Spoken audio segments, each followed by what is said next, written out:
We up and running? Okay, up and running. So it's a lot of fun talking about those things. But we're gonna have to shift gears completely. Normally, I can come up with a segue between one topic and the actual class topic. There's no segue here. There's no segue. What are we doing? All right. So I have to ask you all, what is your favorite Jewish song? Favorite Jewish song?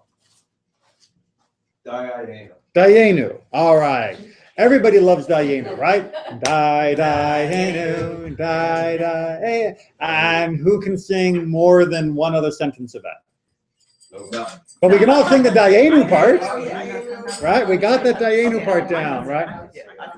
You can sing more than Ilu Hotianu Mimitzrayim, and Shabbat and Torah. Okay, and yeah, and all the rest of it that gets tongue-tied.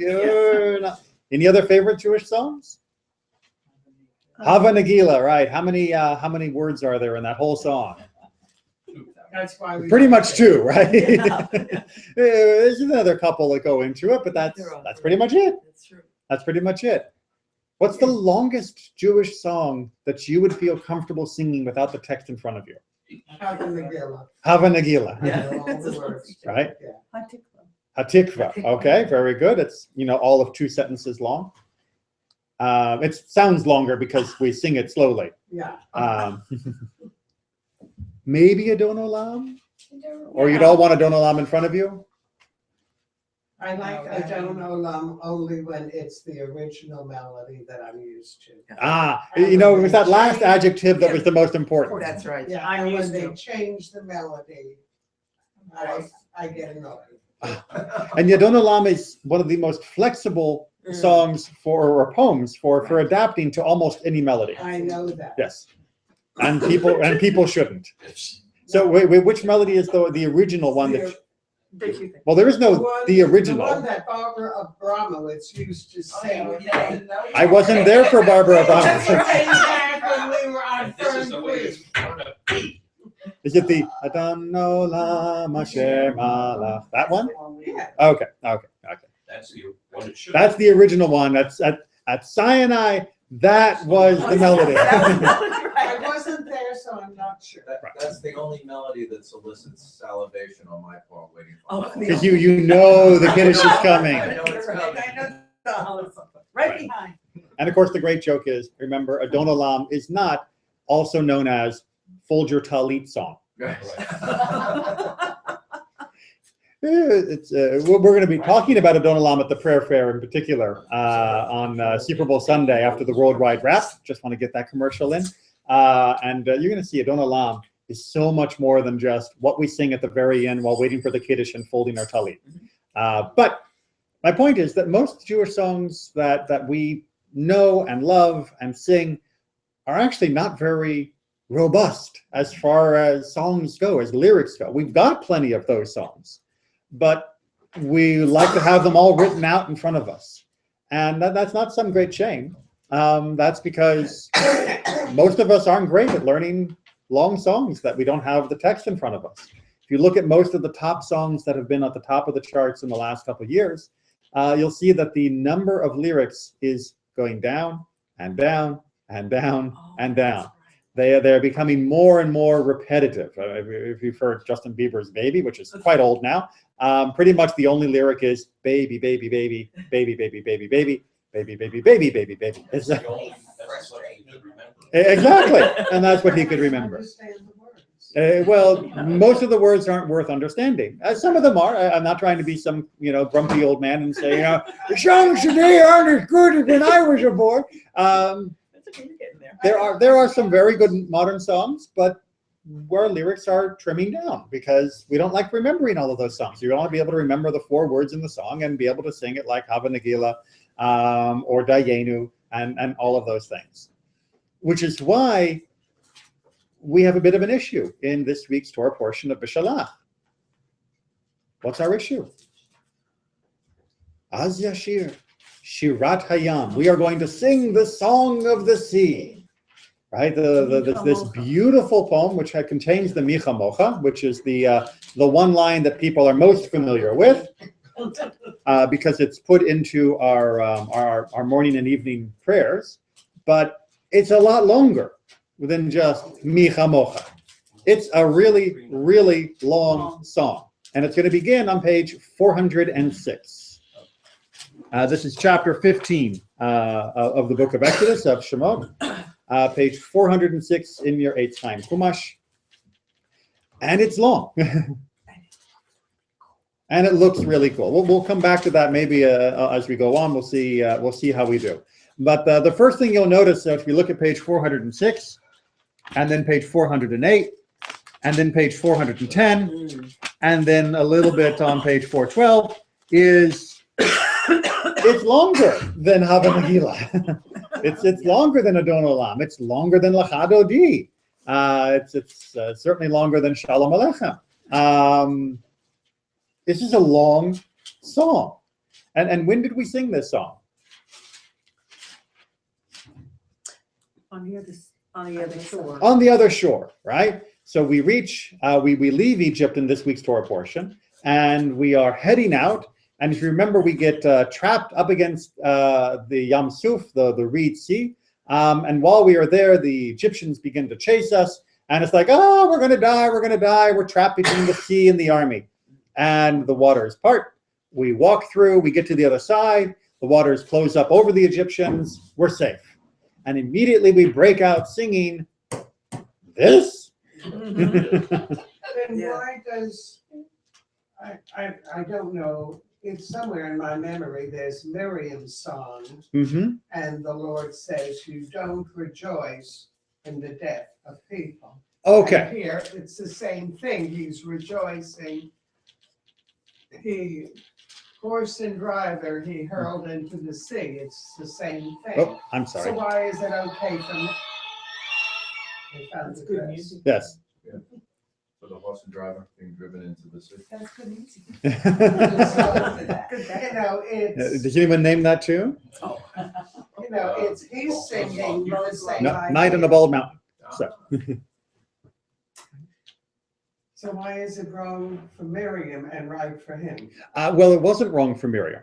The midrash that you're referring to, which is not in the Torah, the midrash that you're referring to is actually has to do with God talking to the angels singing. And we're going to talk about the angels singing a little bit. We're not going to look at exactly that midrash, but the idea there was that the angels were reprimanded, at least in one interpretation of that midrash, for singing while the legions of Pharaoh were drowning, and basically saying, you know, that's tacky, guys. And the idea being that it would be okay for us to sing because we have just been delivered, we have been liberated, we are now free. Rejoicing is natural because there's no such thing as Miriam's song? No, there is such a thing as Miriam's song, but Miriam wasn't criticized for singing. Neither Miriam nor Moses are criticized for their songs, nor the rest of us for joining in. The midrash that you're referring to, one interpretation at least, has God criticizing the angels for singing, not for us. For us, it's understandable to sing. The angels, they are part of God's heaven. They are there for the entire world. They don't get to take sides. Would be the upshot. And this was long before the men would no longer listen to a woman singing. Oh, the section about Miriam's song causes so much interesting commentary among those who would walk out of a woman singing Hatikva of the IDF. So yes, for those that say Kol Isha, the voice of a woman, is something that has to be avoided even at the point of throwing yourself under a bus. They do have great difficulty with the passage of Miriam and the women singing. And they come up with all sorts of interpretations to excuse that or to make it not what it looks like. But you're absolutely right. There is a conflict between the modern interpretation of the phrase Kol Isha, the voice of a woman, and what we see in Torah. But that's another class. This class, I just want to look at the song itself and who sang it and how. Sound good? Yes. Okay, so first one on that list, let's look at the song itself. And you tell me when the song begins. Oh, wait. Well, I mean, So- then Moses and the Israelites sang this song to the Lord. They said, I will sing to the Lord, for he has triumphed gloriously. Horse and driver he has hurled into the sea. All right, has the song begun? I'm trying to think. So far, that probably not. Yeah. Yes? Yeah, when did it begin? After they colon. They said- After the colon. Ah, yes, the colon, the most ancient of Hebrew grammatical Yeah, markers. there are no colons. There are no colons in Hebrew, right? And so then the Moses and Israelites sang this song to the Lord. They said, They said, well, I will wait. sing- So wait. shouldn't they said be part of the song? Right. They sang this song. That's right. They said da da da da da da. No. They said. They Or so. no. They said, I will sing to Isn't the that Lord. redundant? I'm about to tell you a speech. Here's the speech I'm going to say. Yes. And then the speech, and I thought they sang, not they said. So they said is kind of straddling. Is that Yes. the introduction to the song, or is that the first word of the song? Right? And then I will sing. Well, you will sing or you are singing. Huh. Right? It's a little ambiguous how this kicks off and who is actually all singing, right? Because it is a singular person, singular. I will. Ashira, right? I will sing. But I thought it was Nashira, that we will sing. Oh. Isn't it a whole group of people? Yeah. Right? Is it singular? Is it plural? What's going on here? All right, we'll come back to that. Let's just read the song. Okay. Horse and driver he has hurled into the sea. The Lord is my strength and might. He is become my deliverance. This is my God, and I will enshrine him. The God of my father, and I will exalt him. The Lord, the warrior, Lord is his name. Pharaoh's chariots and his army he has cast into the sea, and the pick of his officers are drowned in the sea of reeds. The deeps covered them. They went down into the depths like a stone. Your right hand, O Lord, glorious in power. Your right hand, O Lord, shatters the foe. In your great triumph, you break your opponents. You send forth your fury, it consumes them like straw. At the blast of your nostrils, the waters piled up. The floods stood straight like a wall. The deeps froze in the heart of the sea. The foe said, I will pursue, I will overtake, I will divide the spoil. My desire shall have its fill of them. I will bear my sword, my hand shall subdue them. You made your wind blow.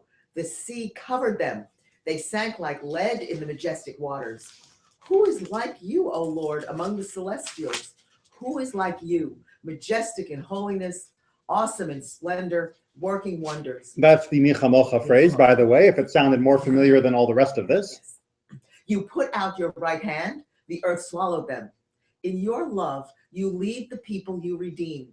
In your strength, you guide them to your holy abode. The peoples hear, they tremble. Agony grips the dwellers in Philistia. Now are the clans of Edom dismayed. The tribes of Moab, trembling grips them. All the dwellers in Canaan are aghast. Terror and dread descend upon them. Through the might of your arm, they are as still as stone. Till your people cross over, O Lord, till your people cross, whom you have ransomed. You will bring them and plant them in your own mountain, the place you made to dwell in, O Lord. The sanctuary, O Lord, which your hands established, the Lord will reign forever and ever. Adonai yimloch leolam va'ed. That last phrase you also might be familiar because it gets quoted out of context many, many times. Phew, Yeah, right? wow. I never realized that was not really necessarily the song. Maybe. Okay, but it's quite a long It's song. a very long- And you'll notice there's no chorus here, right. right? It's a We're not no doing refrain. baby, baby, baby, baby. Repetition. This is all going one verse after another for the whole thing. No repetition. And then we do get a brief mention, as it was brought up, on page 412.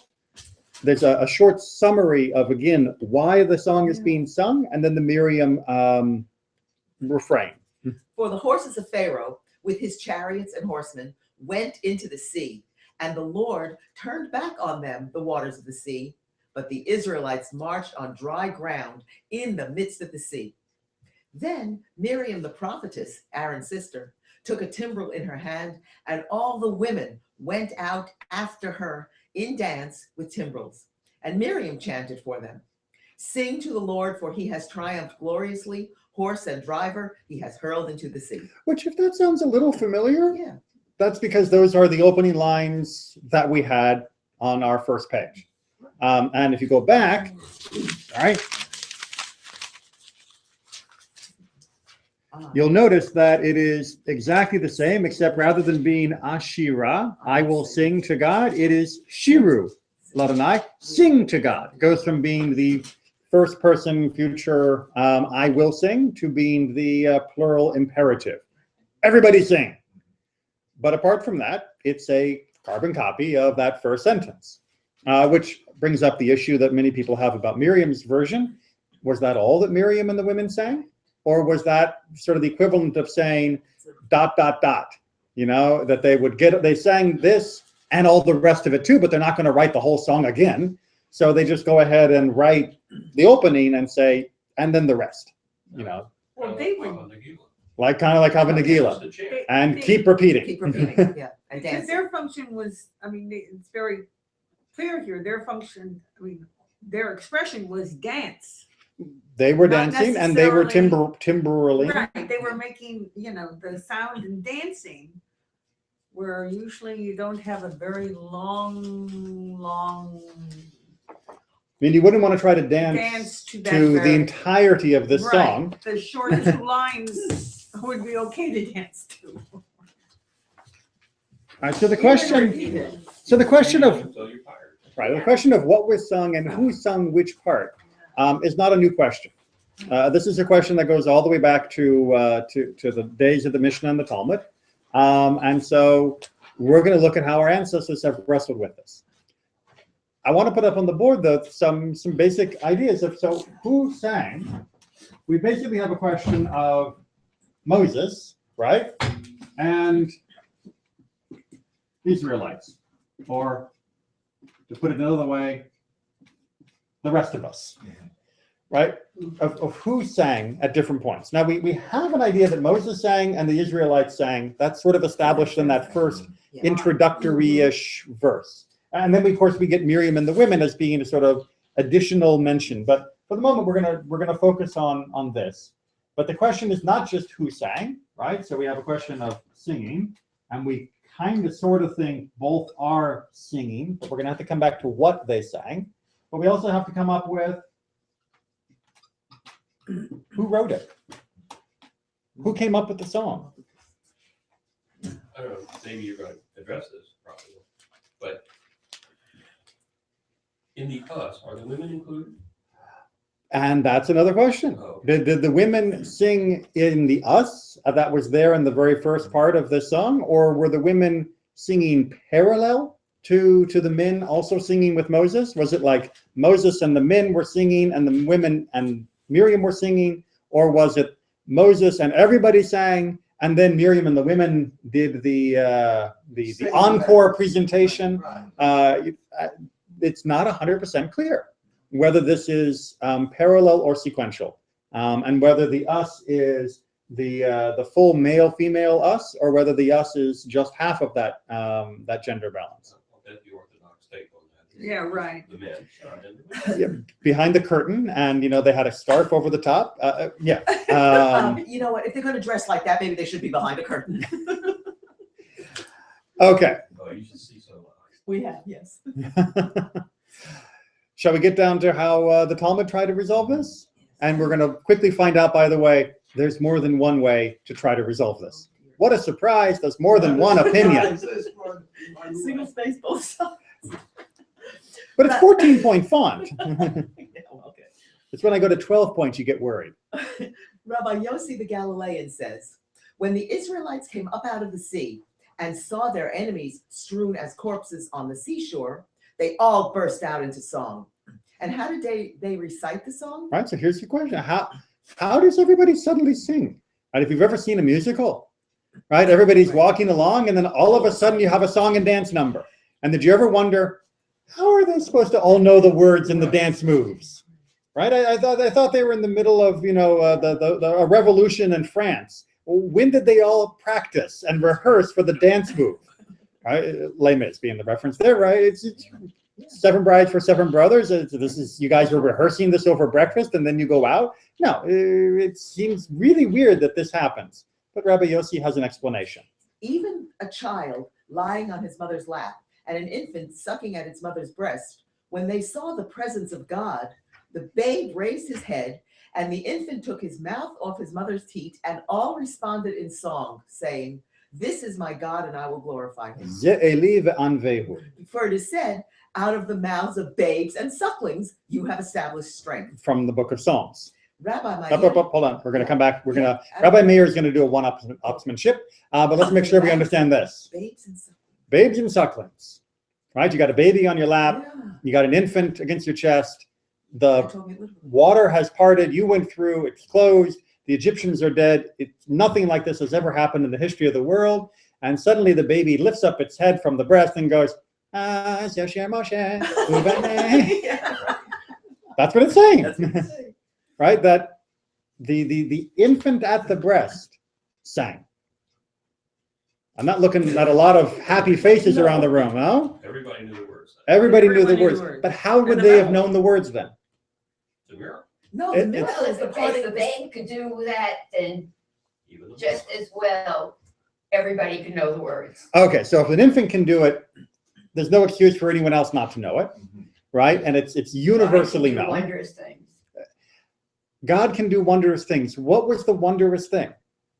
parting the sea. Parting the sea. Parting the sea was the miracle. Okay, so what would you what want? Rabbi Yossi is trying to say here is that God's presence was so clear and so universally comprehensible in this moment that even a baby would recognize it, right? Because a lot of people say, how do I know God exists? How do I see God in the world? That could be anything. That could be a coincidence. That's just nature. That's, you're just, who knows what really happened? At this moment, there were no excuses. At this moment, there was no alternative explanation. At this moment, even an infant would recognize God and recognize God identically to the way the person standing next to them recognized God. Right, so what he's saying here is really quite a profound statement, and don't get too caught up in the literalism of an infant singing. What he's basically saying is I don't care who you are. I don't care whether you're the most advanced scholar in the world or whether you're the most basic novice or someone that can barely even say this word. When you truly grasp God, you all grasp God the same way, and you will all find the same words. That there is a unity in God and in God's presence that will inspire a unified response. That's the claim that he's making here that's most radical, is that if you experience God exactly the same way at exactly the same moment with exactly the other people around you, when you open your mouth, your words and theirs will be the same. Right? That's what he's saying here that is so radical. And Rabbi Meir just wants to really drive it home.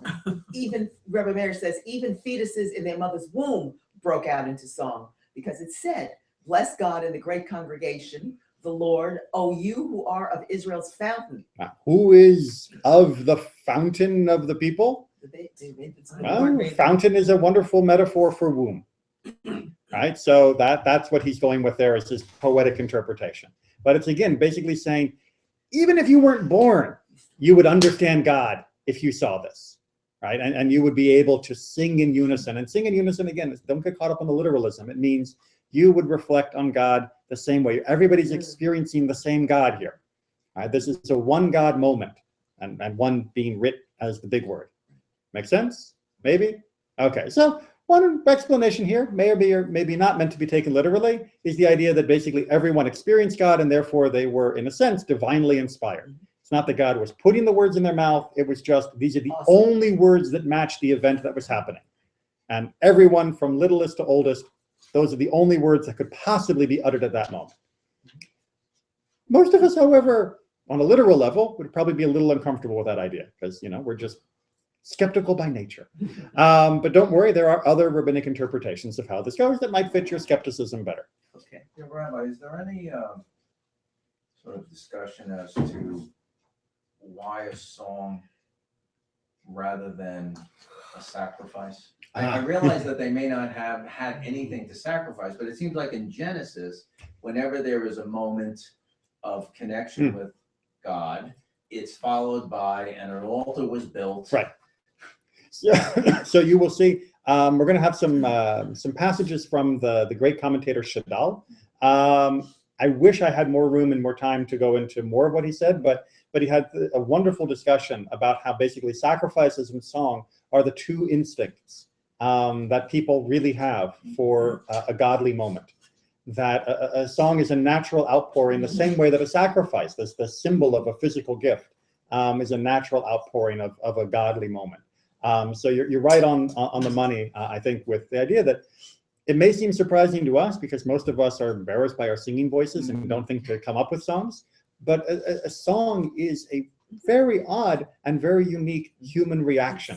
Yes, joy. It's joy Yes, that is just joy. unbridled, right? It's just, it pours out of you. Right. But most of us are so self-conscious about that pouring out that it only pours out when we're in the shower or in the car by ourselves. And here, this was not a by yourself kind of event. So we're surprised. But I'll tell you, in many other parts of the world, people are not that self-conscious about singing with other people. It's just what you do, and you can feel the effect. It's one reason why I keep hammering at people to sing more during services. Doesn't matter whether you know the song perfectly, whether you think you have a great voice, let it out. There will be joy just by contributing to the great voice. Okay. Other interpretations of how everybody knew the words. On that day, expounded Rabbi Akiva, when the Israelites came up from the sea, they wanted to proclaim a song. Right, again, as Paul said, it's a natural instinct. We want to sing, right? What else do you do when it's something so great? How did they say it? Like an adult who receives the Hallel. And they answered him at each phrase. Moses said, I shall sing unto the Lord. And they answered, I will sing unto the Lord. Moses said, my strength and my song is the Lord. And they said, my strength and my song is the Lord. All right, so according to Rabbi Akiva, who sang? Moses. Moses first.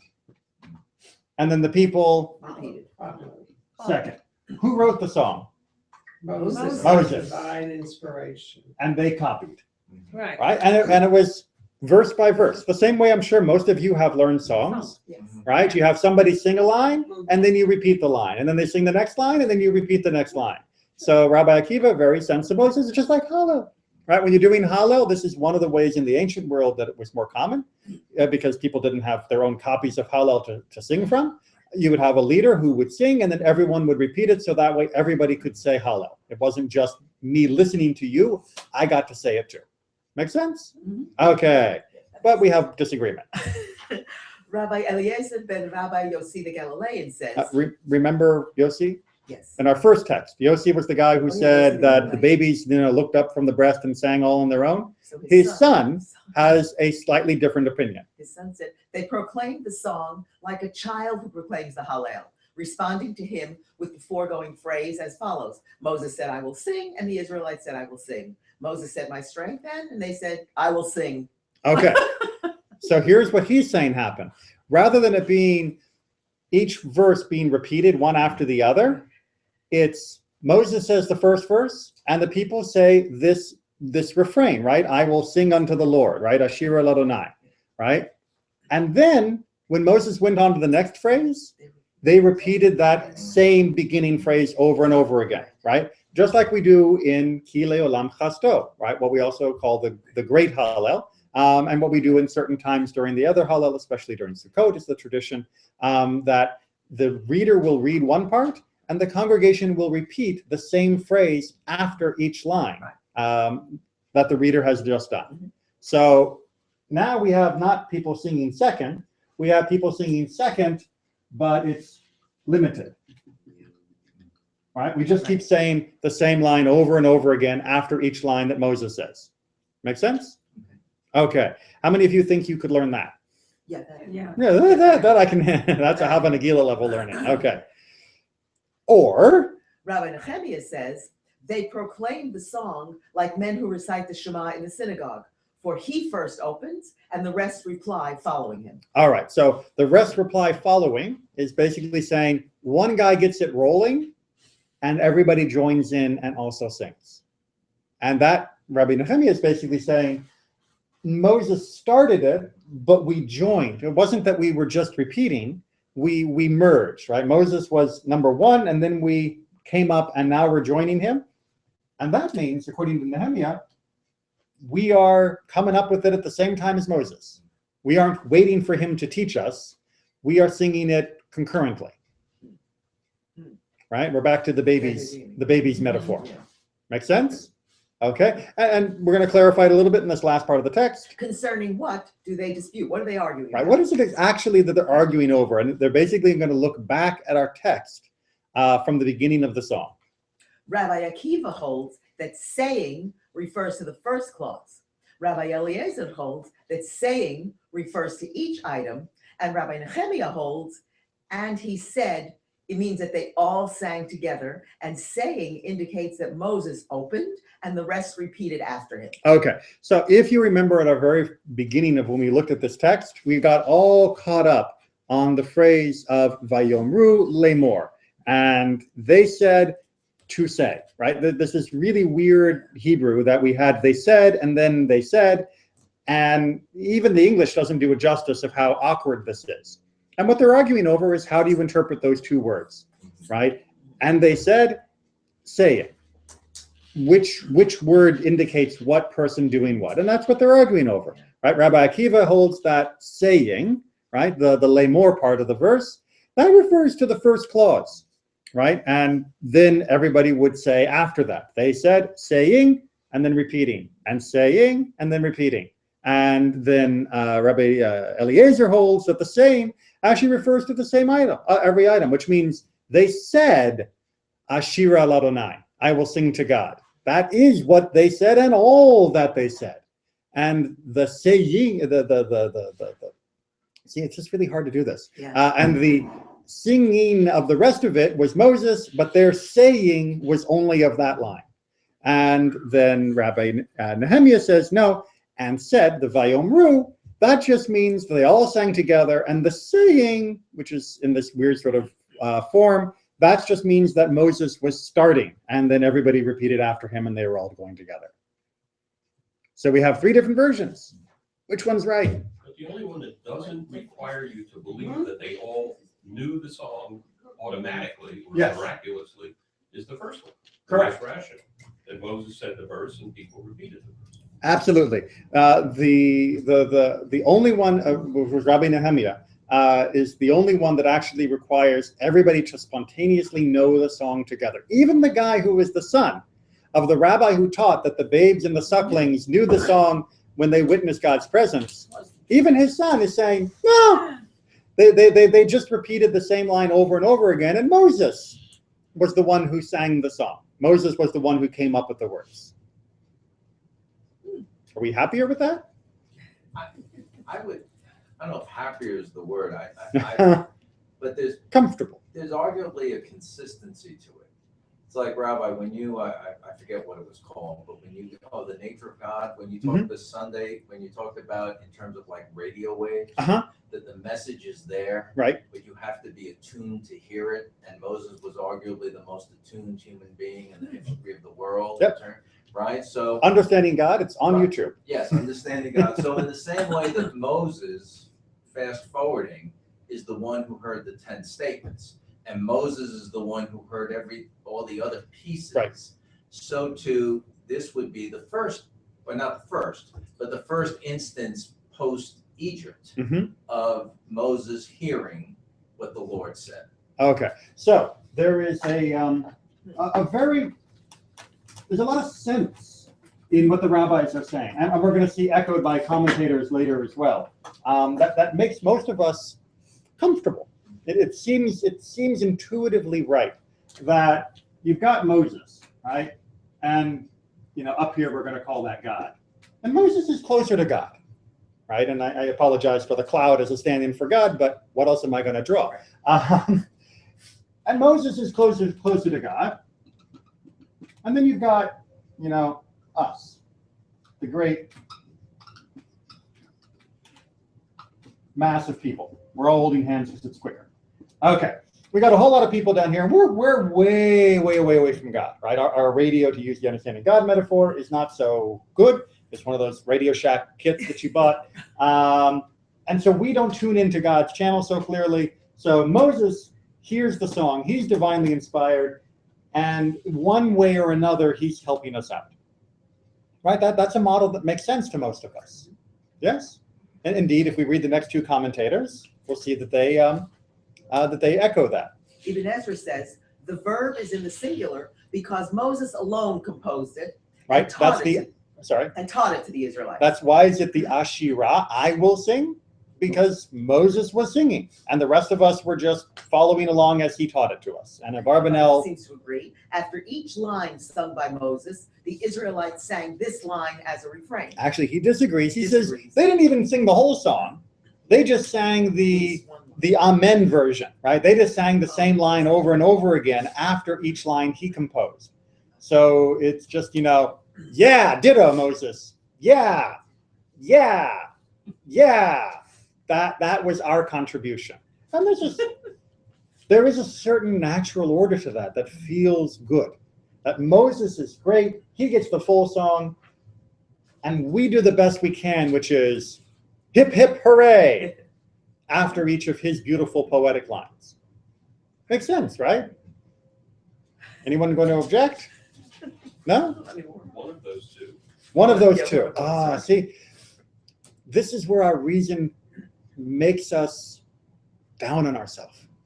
Because we imagine that Moses had this special status to such a degree that we could never aspire to it. Because we are so clear about how great Moses is, in the mirror, we see how small we are. And we can't imagine ourselves tuning in to God's radio station and learning that song too. Only Moses could do that. And the only debate is how pathetic we are.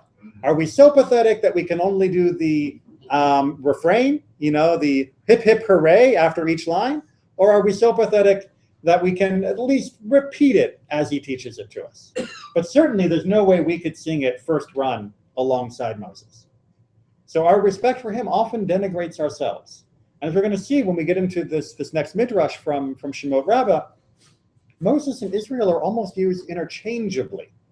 And indeed, who we're compared to is not Moses versus Israelites, but us. Well, I'll leave that for the midrash. So then Moses sang. This is why it's written in Psalms. The singers came first, the musicians came after. When Israel came out of the sea, the angels came to sing in front of God. Said the Holy One, blessed be he, to them, let my children open first. This is why it is written, then Moses shall sing. Yashir allows it to be read as a command. It is not stated, then Moses sang, which would be the past tense, but then Moses shall sing. God said, Moses and the children of Israel shall sing first. All right, so let's make sure we understand how the Midrash is working with this here. We have this wonderful line, Az Yashir Moshe. Then Moses Yashir. Now, Yashir is really what we would normally call the imperfect tense, which is usually used for a future tense. And so it can be read, and then Moses shall sing. But isn't it sang? Because it happened in the past. And what the Midrash is saying is here, no. We're going to read this a little bit cleverly. We're going to say that the singing happened first. And who was it before? Who did Moses get to sing before anyone else? He got to sing before the angels. Right? The angels wanted to say, woohoo, God, and do their own song. And God said, no. You're second. Moses goes first. So take it away, Moses. Yashir, sing. Go ahead, Moses. So why is it, and then Moses sang? It's then after God told the angels to wait. That's the az, that's the then that is being put into this sentence. But who is it that is singing with Moses? God said, Moses and the children of Israel shall sing first. Not just Moses will sing first. Even though our verse, right, we tend to read as being emphasizing Moses, look at the next couple words. Az Yashir Moshe Uvnei Yisrael. Then Moses and the Israelites, the children of Israel, sang. We're given equal billing. It's on the marquee. It doesn't just say Moses and the children of Israel, right? It says Moses and the children of Israel are singing for your pleasure. right? We may get a group name and the children of Israel, but it's the same size font across the marquee when describing the singing. And we trump the angels, right? Our song gets first billing and then followed by the angels. We get top billing, and our billing is equal to Moses's. So they put it back into the verse from Psalms. And so the singers opened, these are Israel, who stood upon the sea. That's us, guys. The musicians came after, these are the angels. Right? They get second. And why is it said thus? Said the Holy One, blessed be he. It is not because I am degrading you, Meaning to the angels. that I say they should open first, but so that the flesh and blood will recite first before one of them dies. But you, anytime you request, you will be alive and in existence. Right? I mean, think about the eternity of an angel compared to the limited lifespan of a human being. Right? If an angel wants to sing before God, they have all of infinity to sing before God. We got now. So Shemot Rabbah supports the hypothesis that everyone knew the song intuitively. It can be read that way. I'm not saying that it absolutely can only be read that way. You could read it as saying Moses still had to teach it to them, but our singing was still collective and more important than the angelic singing. And we could just focus on that half of it.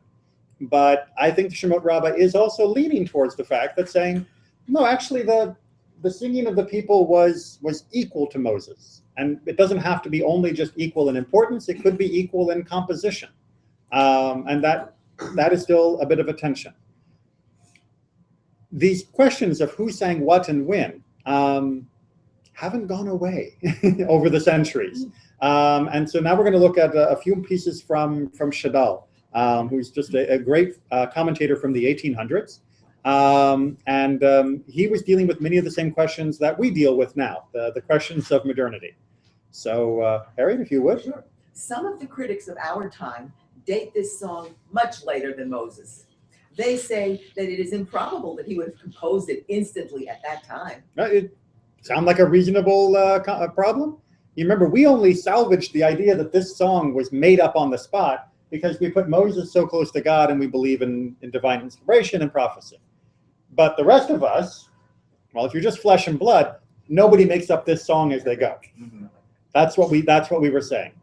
And look at how Shadal answers it. This assertion should pose no difficulty, given that this song, like all other songs in the Bible, is not bound by the chords of meter and rhyme, but is composed entirely of free speech, so that wherever the spirit and yearning of the poet may lead him, he will go.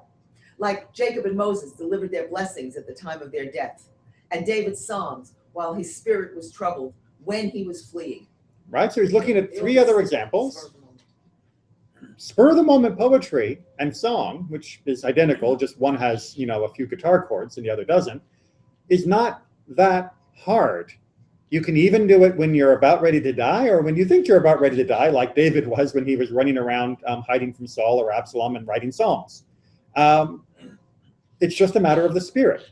Yes, says Shadal, putting something in iambic pentameter and doing the whole Shakespeare thing.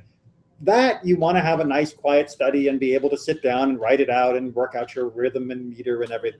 But just free verse, the free expression of what is moving you, anyone can write it.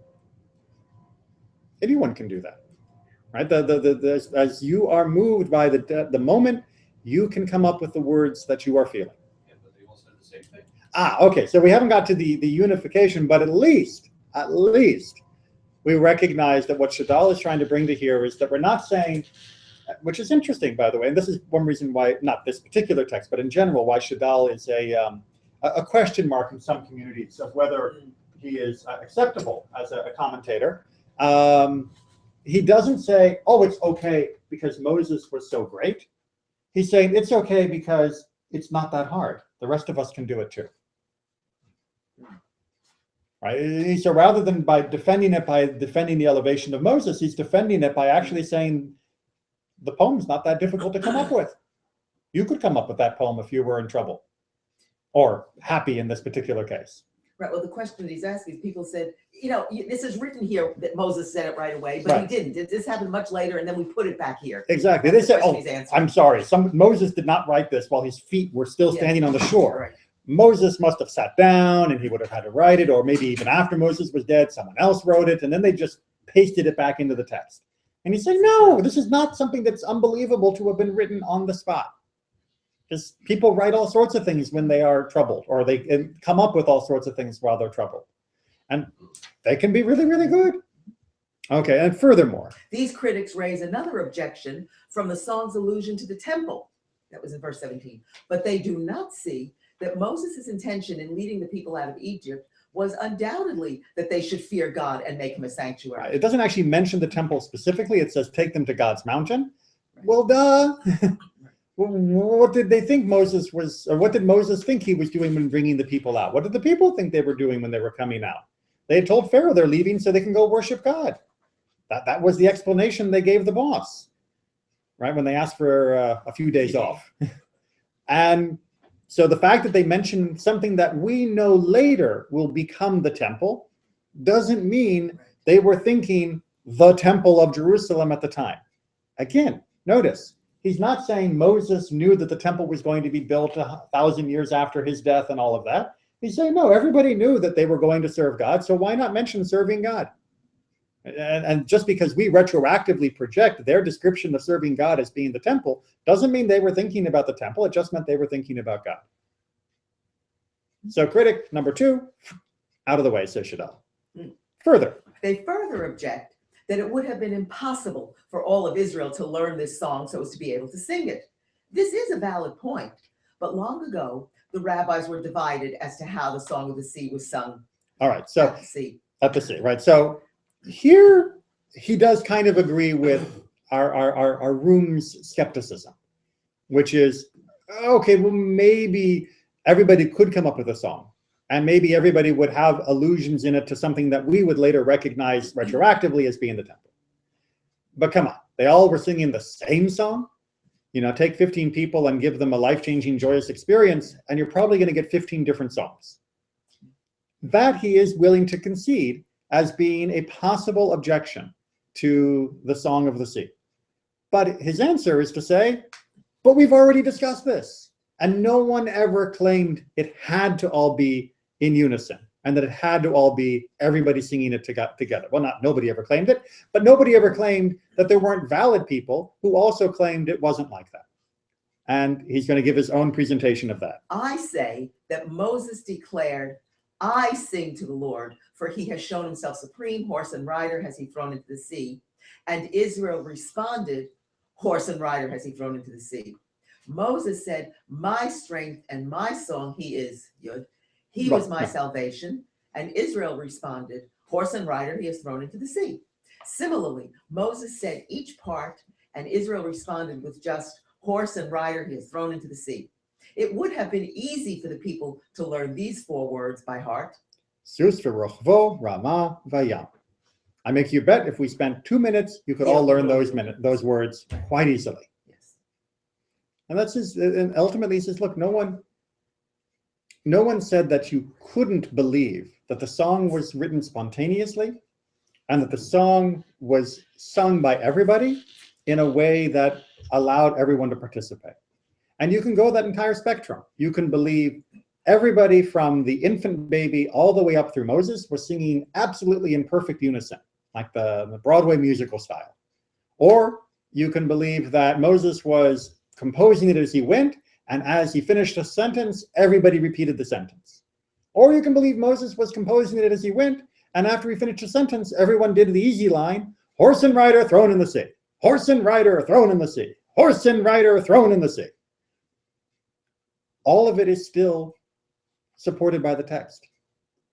Any one of those interpretations is perfectly fine with what the Torah has said. And if you choose from A to C, you're not more or less pious depending upon which one you pick. That makes sense? Right? It's not like you're the real faithful if you believe the babies at the breast are singing in Broadway harmony. And you're just one step above being a heretic if you say, no, they were just doing horse and rider as their refrain. all of them are valid, and all of them fit what we know of people, and what we know of Torah, and what we know of God. How we doing? Because what's the miracle? What's the real miracle? What's the real special part here? I just love this line of Shadal here, this phrase of Shadal. The glory of Judaism is this. It is Judaism that taught mankind of the oneness of God and the unity of creation. That is, all people are the children of one Father, and the nations did not come forth from the womb of their native soil, nor are some the children of one God and some the children of another God. Rather, they are all brothers, children of one man, and creatures of one God. That's the first half. Let's make sure we pause and understand that. All right. Remember what the creation myths of the ancient world look like. It was, you were made from the dirt over there, and you were made from the dirt over there. You were made by that God, and you were made by that God. And that's why our people fight. Because we were all people made by different gods and spirits and whatever, and we all were made in our respective countries, and that's what makes us us. And Judaism came along and said, no, there's one God, and there's one us. That is to say, there's one humanity. And it doesn't matter that you live over there, and you speak that language, and you do those things, and we do these things. We're still one us. We may not always act like it. God knows we don't always act like it. Even among the us, we don't always act like we're one. But that doesn't deny the fundamental truth. And it doesn't deny the fundamental teaching that Judaism brought to the world.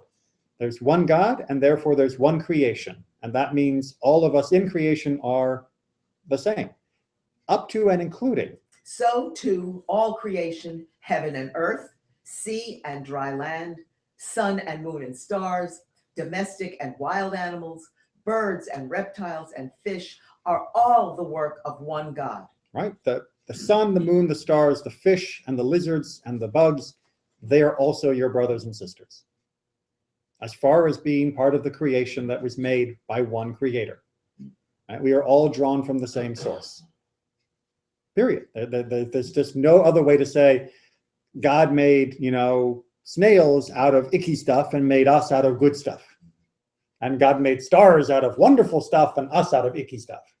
No, we're all the same stuff.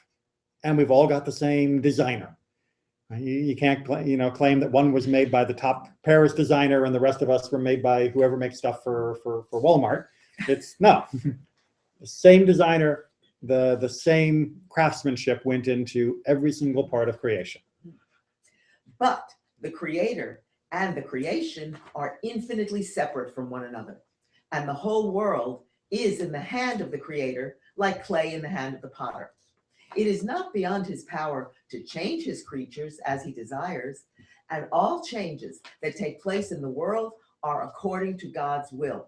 It is he who confers good or punishes, all according to his will, and nothing at all exists of necessity.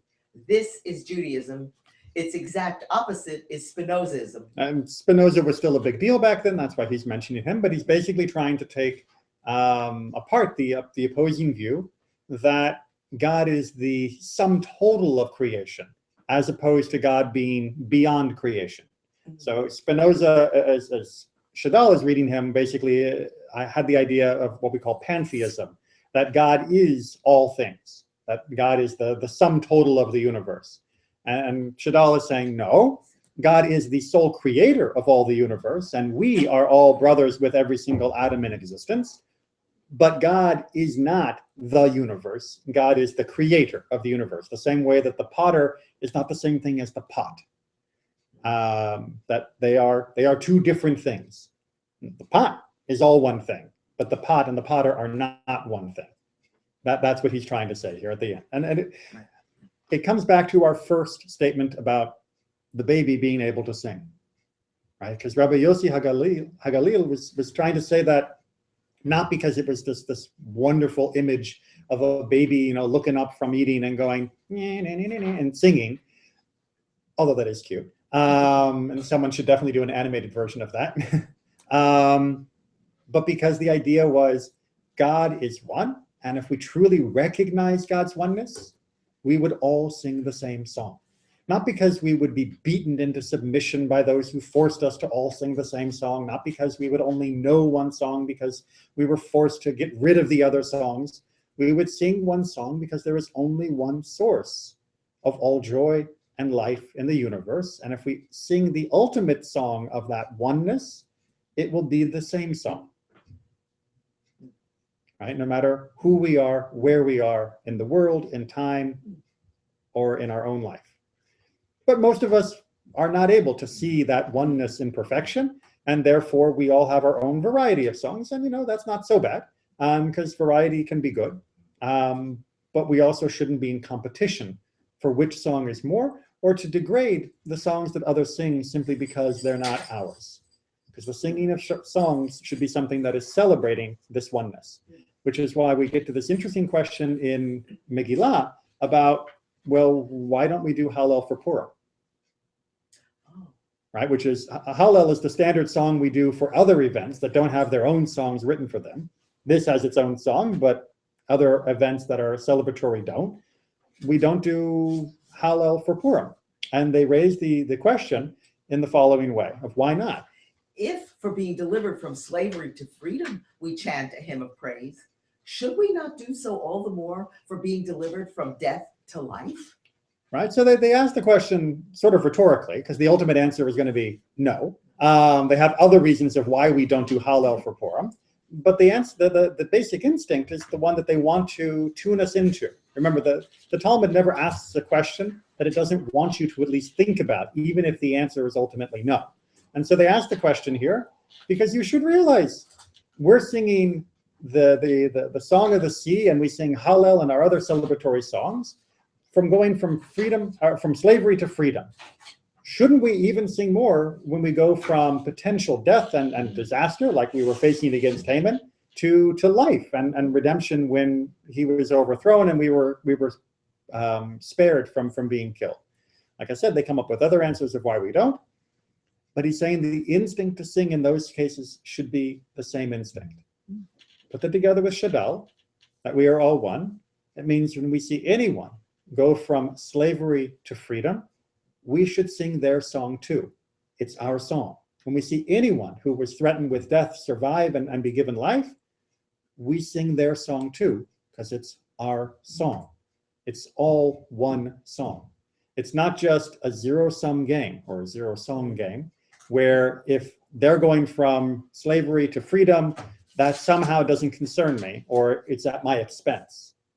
All that are able to have more of God's goodness in the world deserve us to sing along with them in their joy. And all of those who need to find a new song, we should be teaching them the song.